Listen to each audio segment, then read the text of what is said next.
कृष्णा। क्या आप जानते हैं कि सिर्फ एक सच्चे मन से किया गया श्री सत्यनारायण व्रत आपके जीवन की हर बाधा को दूर कर सकता है। गरीबी, रोग, कर्ज, संतान सुख की कमी, सबका समाधान है इस चमत्कारी व्रत में। आज हम जानेंगे श्री सत्यनारायण व्रत की संपूर्ण कथा, व्रत विधि और पूजन सामग्री, कब करना चाहिए यह व्रत, और वह रहस्य जो 90% लोग नहीं जानते। वीडियो को अंत तक जरूर देखें। सनातन धर्म में पूर्णिमा तिथि का एक विशेष महत्व होता है। इस दिन स्नान दान के साथ साथ भगवान विष्णु और माता लक्ष्मी की विशेष रूप से पूजा करना अति फलदायी माना जाता है। अधिक मास में पड़ने के कारण इस पूर्णिमा तिथि का और भी अधिक महत्व बढ़ जाता है। धार्मिक मान्यताओं के अनुसार इस दिन पवित्र नदी में स्नान करने के साथ सूर्य को अर्घ्य देने से लेकर चंद्रदेव की पूजा करने से विशेष फलों की प्राप्ति होती है। पूर्णिमा का व्रत करने से सुख समृद्धि के साथ साथ धन संपदा और मानसिक शांति भी प्राप्त होती है। इस साल ज्येष्ठ मास में पड़ने वाली पूर्णिमा तिथि को लेकर असमंजस बनी हुई है कि ये 30 मई को होगा या 31 मई को होगा। आइए जानते हैं कि अधिक ज्येष्ठ पूर्णिमा की सही तिथि, शुभ मुहूर्त, स्नान दान का समय क्या है। समस्त जानकारी के बाद हम श्री सत्यनारायण व्रत कथा का रसपान करेंगे। ज्येष्ठ अधिक मास पूर्णिमा तिथि का आरंभ 30 मई 2026 को सुबह 11:57 से हो रही है। वहीं ज्येष्ठ अधिक मास पूर्णिमा तिथि का समापन 31 मई 2026 दोपहर 2:14 तक होगी। ज्येष्ठ अधिक पूर्णिमा का व्रत 30 मई 2026 शनिवार और अधिक पूर्णिमा में स्नान दान की तिथि 31 मई 2026 रविवार को मनाई जाएगी। ज्येष्ठ अधिक पूर्णिमा के दिन चंद्र उदय का शुभ समय होगा रात 7:36। आइए अब हम रसपान करेंगे श्री सत्यनारायण व्रत कथा का। सत्यनारायण व्रत एक ऐसा पावन उपासना विधि है जो भगवान विष्णु के सत्य रूप की आराधना का प्रतीक है। यह व्रत विशेष रूप से पूर्णिमा, विवाह, गृह प्रवेश, सफलता की प्राप्ति आदि अवसरों पर किसी भी समय किया जा सकता है। इस पवित्र व्रत को करने से धन, सुख, शांति और सौभाग्य की प्राप्ति होती है। संतान सुख, रोग मुक्ति और जीवन में स्थिरता हेतु अत्यंत शुभ है। इस व्रत को करने से सभी प्रकार की मनोकामनाएं पूर्ण होती हैं। जीवन में सुख, शांति और समृद्धि आती है। यह व्रत विशेषकर घर परिवार की खुशहाली, संतान सुख और कठिनाइयों से मुक्ति दिलाने वाला माना गया है। सच्चे मन और श्रद्धा से इस व्रत को करने पर भगवान श्री सत्यनारायण की कृपा सदैव बनी रहती है। जीवन अमृत चैनल की ओर से आप सभी श्रोतागणों को शुभकामनाएं। भगवान श्री सत्यनारायण आपकी सभी इच्छाओं को पूर्ण करें। आपके जीवन में सदैव सुख, शांति और समृद्धि बने रहे। आइए इस पावन दिन पर हम रसपान करें श्री सत्यनारायण भगवान कथा की 5वां अध्याय। श्री सत्यनारायण भगवान श्री विष्णु का ही रूप है। कथा के अनुसार इंद्र का दर्प भंग करने वाले विष्णु जी ने नर और नारायण के रूप में बद्रीनाथ में तपस्या की थी। वहीं नारायण सत्य को धारण करते हैं, अतः सत्यनारायण कहे जाते हैं। श्री सत्यनारायण पूजा के विषय में स्कंद पुराण के रेवा खंड में विस्तार पूर्वक बतलाया गया है।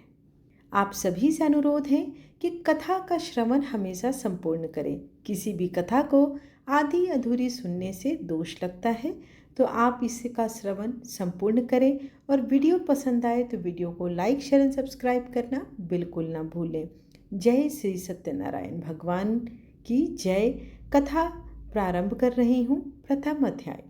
व्यास जी ने कहा, एक समय की बात है कि नैमिषारण्य तीर्थ में सौनकादिक 88,000 ऋषियों ने पुराण वेता श्री सूत जी से पूछा, हे सूत जी, इस कलयुग में वेद विद्या रहित मनुष्यों को प्रभु भक्ति किस प्रकार मिलेगी तथा उनका उद्धार कैसे होगा।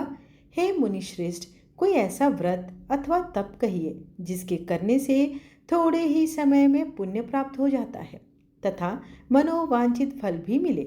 हमारी प्रबल इच्छा है कि इस कथा को आप हमें विस्तार पूर्वक सुनाएं। सर्वज्ञाता, सर्वशास्त्र ज्ञाता श्री सूत जी ने कहा, हे वैष्णवों, मैं पूज्य, आप सबने प्राणियों के हित की बात पूछी है। अब मैं उस श्रेष्ठ व्रत को आपसे कहूँगा जिसे नारद जी ने पूछने पर लक्ष्मी नारायण भगवान विष्णु ने उन्हें बताया था। इस कथा के अनुसार आप सब इसे धैर्य रखकर सुने। एक समय देव ऋषि नारद जी दूसरों के हित की इच्छा से सभी लोकों में घूमते हुए मृत्यु लोक में जा पहुँचे। यहाँ अनेक योनियों में जन्मे प्रायः सभी मनुष्यों को अपने कर्मों के अनुसार कई दुखों से पीड़ित देखकर उन्होंने विचार किया कि किस यत्न के करने से प्राणियों के दुखों का नाश होगा। ऐसा मन में विचार कर श्री नारद जी विष्णु लोक गए। वहाँ श्वेत वर्ण और 4 भुजाओं वाले देवों के ईश नारायण को, जिनके हाथों में शंख चक्र गदा और पद्म थे तथा वरमाला पहने हुए थे, देखकर स्तुति करने लगे। नारद जी ने कहा, हे भगवान, आप अत्यंत शक्ति से संपन्न हैं। मन तथा वाणी भी आपको नहीं पा सकती। आपका आदि मध्य अंत भी नहीं है। आप निर्गुण स्वरूप सृष्टि के कारण भक्तों के दुखों को नष्ट करने वाले हो। आपको मेरा नमस्कार है। नारद जी से इस प्रकार की स्तुति सुनकर विष्णु भगवान बोले, हे मुनि श्रेष्ठ नारद, आपके मन में क्या है? आप किस कारण से यहाँ आए हैं? निसंकोच होकर कहिए।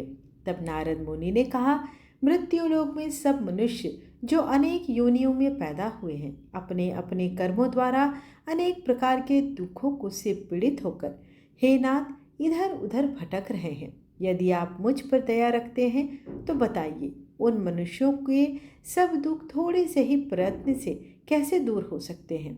विष्णु भगवान ने कहा, हे नारद, मनुष्यों की भलाई के लिए तुमने यह अति उत्तम प्रश्न किया है। जिस व्रत के करने से मनुष्य मोह से छूट जाता है, वह व्रत मैं तुमसे कहना चाहता हूँ।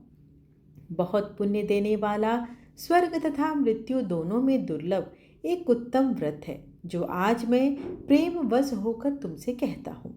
श्री सत्यनारायण भगवान का यह व्रत विधि विधान पूर्वक संपन्न करके मनुष्य इस धरती पर सुख भोग कर मरने पर मोक्ष को प्राप्त होता है।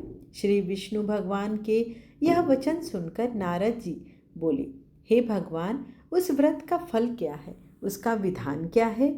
इससे पूर्व यह व्रत किसने किया है और किस दिन यह व्रत करना चाहिए? यह सब कुछ मुझे विस्तार से बताइए। श्री विष्णु ने कहा, हे नारद, दुख शोक आदि दूर करने वाला यह श्रद्धा के साथ किसी भी दिन मनुष्य श्री सत्यनारायण भगवान की संध्या के समय ब्राह्मणों और बंधुओं के साथ धर्म परायण होकर पूजा कर सके। भक्ति भाव से नैवेद्य, केले का फल, शहद, घी, शक्कर अथवा गुड़, दूध और गेहूं का आटा सवैया लेकर इन सब को भक्ति भाव से भगवान को अर्पण करें। बंधु बांधवों सहित ब्राह्मणों को भोजन कराएं। इसके पश्चात स्वयं भोजन करें। रात्रि में नृत्य गीत आदि गाकर आयोजन कर श्री सत्यनारायण भगवान का स्मरण करता हुआ समय व्यतीत करें। काली काल में मृत्यु लोक में यही एक लघु उपाय है जिससे अल्प समय और अल्प धन में महान पुण्य प्राप्त हो सकता है। सूत जी ने कहा, हे ऋषियों, जिन्होंने पहले समय में इस व्रत को किया है उनका इतिहास कहता हूँ। अब आप ध्यान पूर्वक सुने। द्वितीय अध्याय। सुंदर काशीपुरी नगरी में एक अत्यंत निर्धन ब्राह्मण रहता था। वह ब्राह्मण भूख और प्यास से बेचैन होकर पृथ्वी पर इधर उधर घूमता रहता था। ब्राह्मणों से प्रेम करने वाले श्री विष्णु भगवान ने ब्राह्मण को देखकर एक दिन बूढ़े ब्राह्मण का रूप धारण कर निर्धन ब्राह्मण के पास जाकर आदर के साथ पूछा, हे विप्र, तुम नित्य ही दुखी होकर पृथ्वी पर घूमते हो। हे श्रेष्ठ ब्राह्मण, यह सब मुझसे कहो, मैं सुनना चाहता हूँ। दरिद्र ब्राह्मण ने कहा, मैं निर्धन ब्राह्मण हूँ, भिक्षा के लिए पृथ्वी पर फिरता हूँ। हे भगवान, यदि आप उससे छुटकारा पाने का कोई उपाय जानते हो तो कृपा कर मुझे बताएं। वृद्ध ब्राह्मण का रूप धारण किए श्री विष्णु भगवान ने कहा, हे ब्राह्मण, श्री सत्यनारायण भगवान मनोवांछित फल को देने वाले हैं, अतः तुम उनका पूजन करो। उनकी पूजन करने से तुम्हें सब दुखों से मुक्ति मिलेगी। दरिद्र ब्राह्मण को व्रत का सारा विधान बताकर बूढ़े ब्राह्मण का रूप धारण करने वाले श्री सत्यनारायण भगवान अंतर्ध्यान हो गए। जिस व्रत को वृद्ध ब्राह्मण ने बताया है, मैं उसको अवश्य करूंगा, यह निश्चय करके वह दरिद्र ब्राह्मण अपने घर को चला गया। परंतु उस रात्रि को उस ब्राह्मण को नींद न आई। अगले दिन वह जल्दी उठा और श्री सत्यनारायण भगवान का व्रत करने का निश्चय कर भिक्षा मांगने के लिए चल दिया। उस दिन उसको भिक्षा में बहुत सा धन मिला, जिससे उसने पूजा का सामान खरीदा और घर आकर अपने बंधु बांधवों के साथ भगवान श्री सत्यनारायण का व्रत किया। इसके करने से वह दरिद्र ब्राह्मण सब दुखों से छूटकर अनेक प्रकार की संपत्तियों से युक्त हो गया। तभी से वह विप्र हर मास व्रत करने लगा। इसी प्रकार सत्यनारायण भगवान के व्रत को जो शास्त्र विधि के अनुसार करेगा, वह सब पापों से छूटकर मोक्ष को प्राप्त होगा। आगे जो मनुष्य पृथ्वी पर श्री सत्यनारायण भगवान का व्रत करेगा, वह सब दुखों से छूट जाएगा। इस तरह नारद जी ने सत्यनारायण भगवान का कहा हुआ व्रत तुमने से मैंने कहा। हे विप्रो, अब आप और क्या सुनना चाहते हैं, मुझे बताइए। ऋषियों ने कहा, हे मुनीश्वर, संसार में इस विप्र से सुनकर किस किसने इस व्रत को किया, यह सब हम जानना चाहते हैं। इसके लिए हमारे मन में आप बहुत ही श्रद्धा है। श्री सूत जी ने कहा, हे मुनियों, जिस जिस प्राणी ने इस व्रत को किया और उन सब की कथा सुनो। एक समय वह ब्राह्मण धन और ऐश्वर्य के अनुसार बंधु बांधवों के साथ अपने घर पर व्रत कर रहा था। उसी समय एक लकड़ी बेचने वाला बूढ़ा व्यक्ति वहां आया। उसने सिर पर रखा लकड़ियों का गट्ठर बाहर रख दिया और विप्र के मकान में चला गया। प्यास से व्याकुल लकड़हारे ने विप्र को व्रत करते देखा। वह प्यास को भूल गया और उसने उस विप्र को नमस्कार किया और पूछा, हे विप्र, आप यह किसका पूजन कर रहे हैं? इस व्रत से आपको क्या फल मिलता है? कृपा करके मुझे बताइए। ब्राह्मण ने कहा, सब मनोकामनाओं को पूर्ण करने वाला यह श्री सत्यनारायण भगवान का व्रत है। इनकी ही कृपा से मेरे यहाँ धन धान्य आदि की वृद्धि हुई। विप्र से इस व्रत के बारे में जानकर वह लकड़हारा अति प्रसन्न हुआ।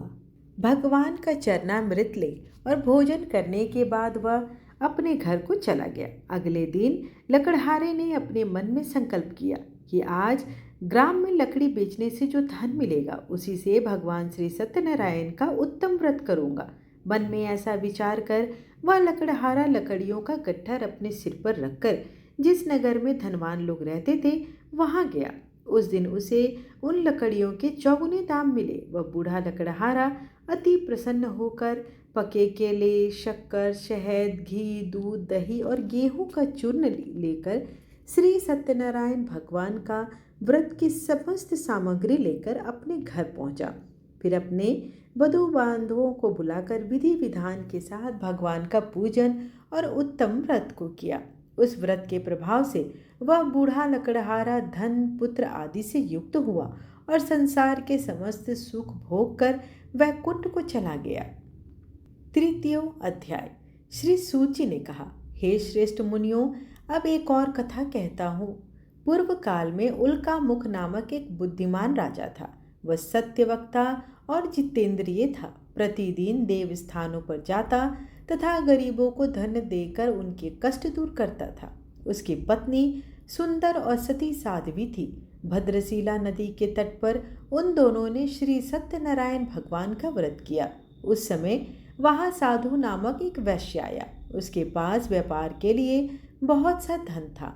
राजा को व्रत करते देख उसने निम्रता से पूछा, हे राजन, भक्त युक्त होकर यह आप क्या कर रहे हैं? मेरी सुनने की इच्छा है, कृपया आप मुझे भी बताइए। महाराज उल्का मुख ने कहा, हे साधु वैश्य, मैं अपने बंधु बांधवों के साथ पुत्र आदि प्राप्ति के लिए महाशक्तिमान श्री सत्यनारायण भगवान का पूजन कर रहा हूँ। राजा ने वचन सुनकर साधु नामक वैश्य ने आदर से कहा, हे राजन, मुझे भी इसका विधान बताइए। मैं भी आपके कथनानुसार इस व्रत को करूँगा, क्योंकि मेरे यहाँ भी कोई संतान नहीं है। मुझे विश्वास है कि इससे निश्चय ही मेरे यहाँ भी संतान होगी।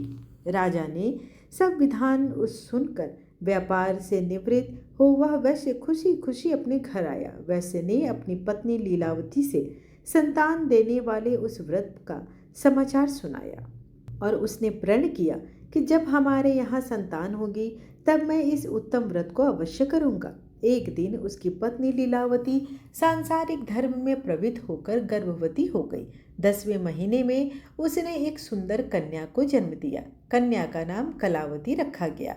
इसके बाद लीलावती ने अपने पति को स्मरण दिलाया कि आपने जो भगवान का व्रत करने का संकल्प किया था अब आप उसे पूरा कीजिए। साधु वैश्य ने कहा, हे प्रिय, मैं कन्या के विवाह पर इस व्रत को अवश्य करूँगा। इस प्रकार अपनी पत्नी को आश्वासन देकर वह व्यापार करने चला गया। काफी दिनों के पश्चात वह लौटा तो उसने नगर में सखियों के साथ अपनी पुत्री को खेलते हुए देखा। वैश्य ने तत्काल एक दूत को बुलाकर कहा कि उसकी पुत्री के लिए कोई सुयोग्य वर की तलाश करो। साधु नामक वैश्य की आज्ञा पाकर दूत कंचन नगर पहुंचा और उनकी लड़की के लिए एक सुयोग्य वाणिक पुत्र ले आया। वणिक पुत्र को देखकर साधु नामक वैश्य ने अपने बंधु बांधवों सहित प्रसन्नचित्त होकर अपनी पुत्री का विवाह उसके साथ कर दिया। वैश्य विवाह के समय भी श्री सत्यनारायण भगवान का व्रत करना भूल गया। इस पर श्री सत्यनारायण भगवान अति क्रोधित हो गए। उन्होंने वैश्य को श्राप दिया, तुम्हें दारुण दुख प्राप्त होगा। अपने कार्य में कुशल साधु नामक वैश्य अपने जमाता सहित नाव को लेकर व्यापार करने के लिए समुद्र के समीप स्थिति रत्नासगर नगर में पहुंचा। दोनों ससुर जमाई चंद्रकेतु राजा के नगर में व्यापार करने लगे। एक दिन भगवान सत्यनारायण की माया से प्रेरित एक चोर राजा का धन चुराकर भाग रहा था। राजा के दूतों को अपने पीछे आते देखकर चोर ने घबराकर राजा के धन को उसी नाव में छुपा कर रख दिया जहां वे ससुर जमाई ठहरे हुए थे। ऐसे करने के बाद वह भाग गए। जब दूतों ने उस साधु वैश्य के पास आया और राजा का धन देखा तो ससुर दामाद दोनों को बांध कर ले गए और राजा के समीप जाकर बोले, हम ये 2 चोर पकड़ लाए हैं, कृपया बताएं कि इन्हें क्या सजा दी जाए। राजा ने बिना उन दोनों की बात सुने ही उन्हें कारागार में डालने की आज्ञा दे दी। इस प्रकार राजा की आज्ञा से उनको कठिन कारावास में डाल दिया गया तथा उनका धन भी छीन लिया गया। श्री सत्यनारायण भगवान के श्राप के कारण साधु वैश्य की पत्नी लीलावती और पुत्री कलावती भी घर पर बहुत दुखी रहने लगी। उनके घरों में रखा धन चोर ले गए। एक दिन शारीरिक व मानसिक पीड़ा तथा भूख प्यास से अति दुखित हो भोजन की चिंता में कलावती एक ब्राह्मण के घर गई। उसने ब्राह्मण को श्री सत्यनारायण भगवान का व्रत करते देखा। उसने कथा सुनी तथा प्रसाद ग्रहण कर रात को घर आई। माता ने कलावती से पूछा, हे पुत्री, तू अब तक कहाँ रही? वह तेरे मन में क्या है? कलावती बोली, हे माता, मैंने एक ब्राह्मण के घर में श्री सत्यनारायण भगवान का व्रत देखा है। कलावती के वचन सुनकर लीलावती ने सत्यनारायण भगवान के पूजन की तैयारी की। उसने परिवार और बंधु बांधवों सहित श्री सत्यनारायण भगवान का पूजन व व्रत किया और वर मांगा कि मेरे पति और दामाद शीघ्र ही मेरे घर वापस लौट आए। साथ ही भगवान से प्रार्थना की कि हम सबका अपराध आप क्षमा करो। श्री सत्यनारायण भगवान इस व्रत से संतुष्ट हो गए। उन्होंने राजा चंद्रकेतु को स्वप्न में दर्शन देकर कहा, हे राजन, जिन 2 वैश्यों को तुमने बंदी बनाकर रखा है वे निर्दोष है, उन्हें प्रातः ही छोड़ दो, अन्यथा मैं तेरा धन, राज्य, पुत्र आदि सब नष्ट कर दूंगा। राजा से ऐसे वचन कहकर भगवान अंतर ध्यान हो गए। प्रातःकाल राजा चंद्रकेतु ने सभा में सबको अपना स्वप्न सुनाया और सैनिकों को आज्ञा दी कि दोनों वणिक पुत्रों को कैद से मुक्त कर सभा में लाया जाए। दोनों ने आते ही राजा को प्रणाम किया। राजा ने उनसे कहा, हे महानुभाव, तुम्हें भावीवश ऐसा कठिन दुख प्राप्त हुआ, अब तुम्हें कोई भय नहीं, तुम मुक्त हो। ऐसा कहकर राजा ने उनको नए नए आभूषण वस्त्र पहनाए और उनका जितना धन लिया था उससे दुगना लौटाकर आदर सहित उन्हें विदा कर दिया। दोनों वैश्य अपने घर को चल दिए। 4 अध्याय। श्री सूत जी ने आगे कहा, वैश्य और उसके जमाई ने मंगलाचार करके यात्रा आरंभ की और अपने नगर की ओर चल पड़े।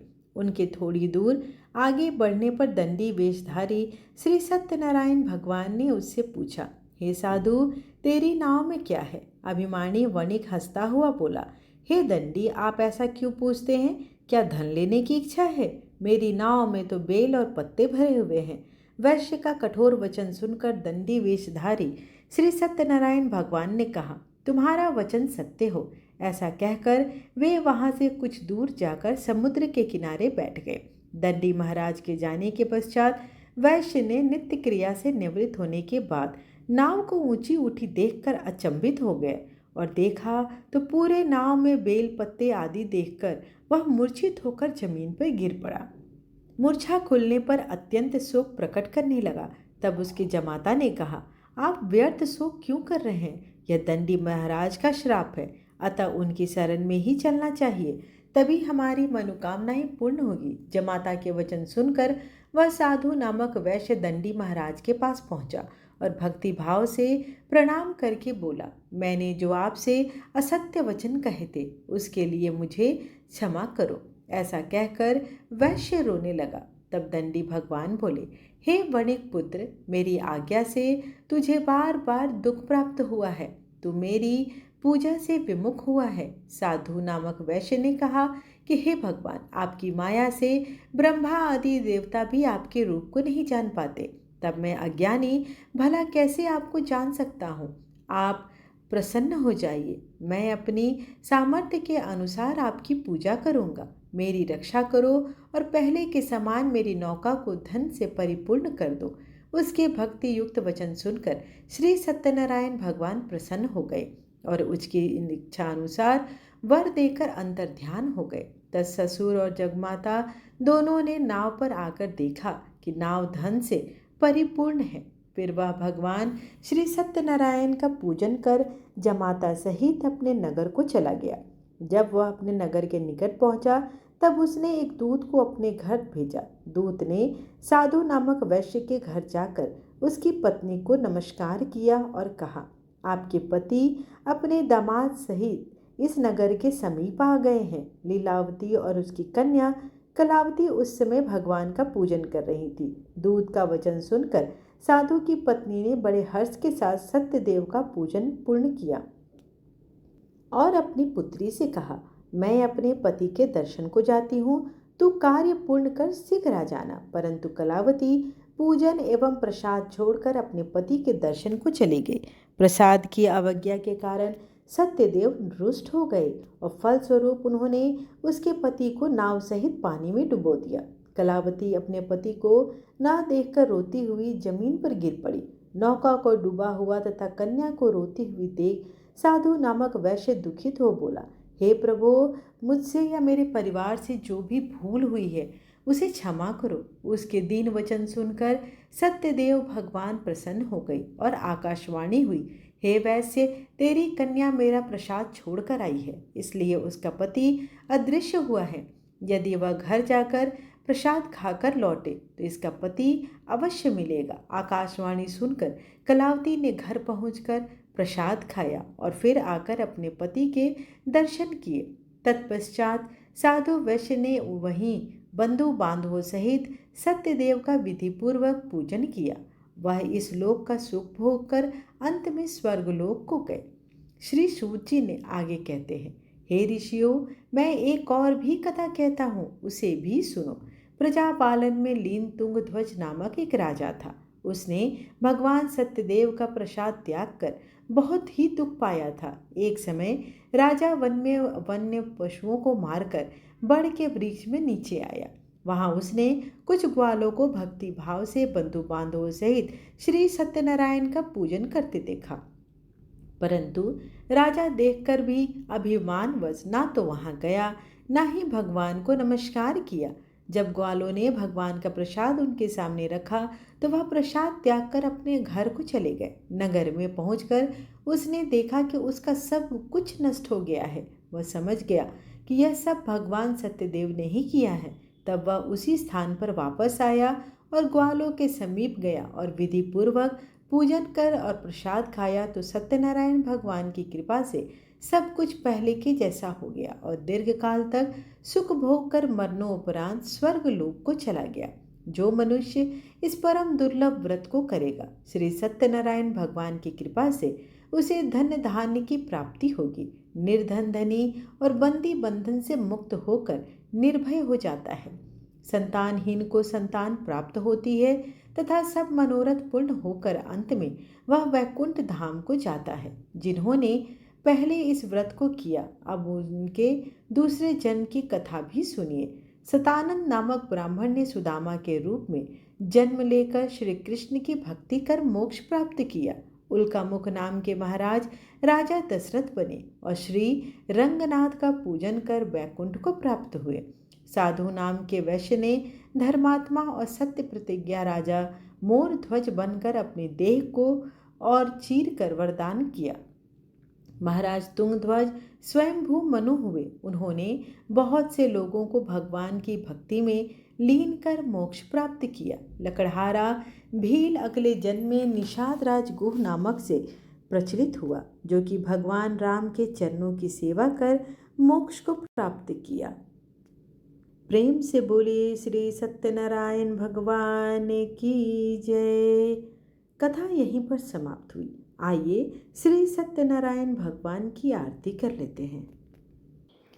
ओम जय लक्ष्मी रमणा स्वामी, जय लक्ष्मी रमणा सत्यनारायण स्वामी, जनपातक हरणा, जय लक्ष्मी रमणा रतन जड़ित सिंहासन, अद्भुत छवि राजे, नारद करत निरंजन, घंटा ध्वनि बाजे, जय लक्ष्मी रमणा प्रगट भई द्विज को दरस दियो, बूढ़ो ब्राह्मण बन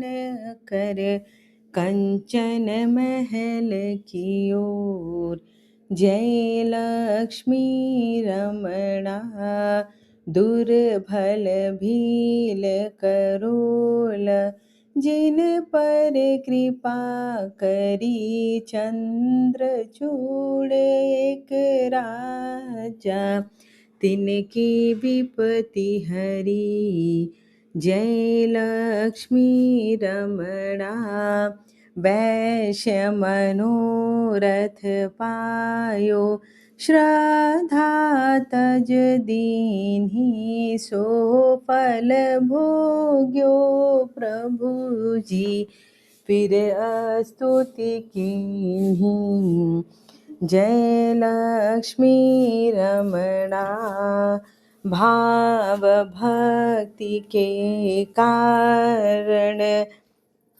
क्षीण क्षीण रूप धरो, श्रद्धा धारण कीन्हि, तिनको काज सयो, जय लक्ष्मी रमणा ग्वाल बाल संग राजा, वन में भक्ति करी, मन वांछित फल दीन्हो, दीन दयाल हरि, जय लक्ष्मी रमणा चढ़त प्रसाद सवायो, कदली फल मेवा धूप दीप तुलसी से, राजी सत देवा, जय लक्ष्मी रमणा सत्यनारायण जी की आरती, जो कोई नर गावे कहत शिवानंद स्वामी, सुख संपत्ति पावे। जय लक्ष्मी रमणा, श्री जय लक्ष्मी रमणा।